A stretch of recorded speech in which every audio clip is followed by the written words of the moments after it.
ये पूरी उम्मीद है कि अच्छे बहुमत के साथ इस बार हम चुनाव जीतेंगे। 7 सीटों पर राजस्थान में भी चुनाव हो रहे हैं। 7 पे चुनाव है और पहली बार हुआ है कि सरकार निर्माण के 1 साल के अंतर में ही जनता का मोह भंग हो जाए सरकार से।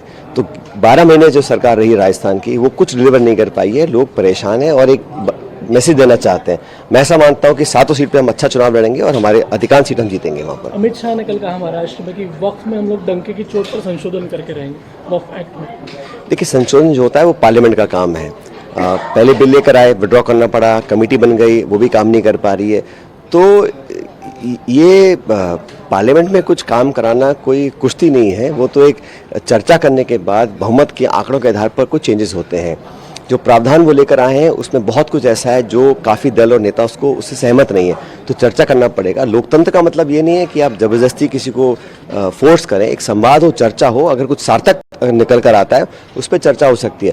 लेकिन मनमानी तरीके से जो पिछले लोकसभा में करते थे, इस लोकसभा का जो गठन हुआ है उसमें बहुमत उनके पास नहीं है। योगी जी जो नारा लेकर आए बटेंगे तो कटेंगे, उस पर उन्होंने कल टिप्पणी की। उन्होंने उदाहरण दिया कि मल्लिकार्जुन खड़गे के परिवार को भी इस तरीके से रजाकारों ने मार डाला था, उस पर वो कुछ नहीं बोलते, चुप्पी साध देते। कि जो ये सवाल उठाते हैं उनको समझना पड़ेगा कि खड़गे साहब एक गरीब दलित परिवार में पैदा हुए और उनके साथ बहुत ज़्यादतियाँ हुई और वो एक बड़े दिल के आदमी हैं।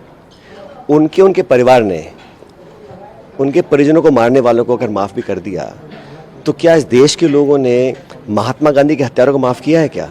इसका जवाब देना चाहिए योगी जी को। बटेंगे तो कटेंगे ये नारा काफ़ी चल रहा है इन दिनों, बहुत चल। जब भी योगी जी बोलते हैं बटेंगे तो कटेंगे, मैं बोलता हूँ उनको बोलना चाहिए पढ़ोगे तो बढ़ोगे, ये नारा देना चाहिए।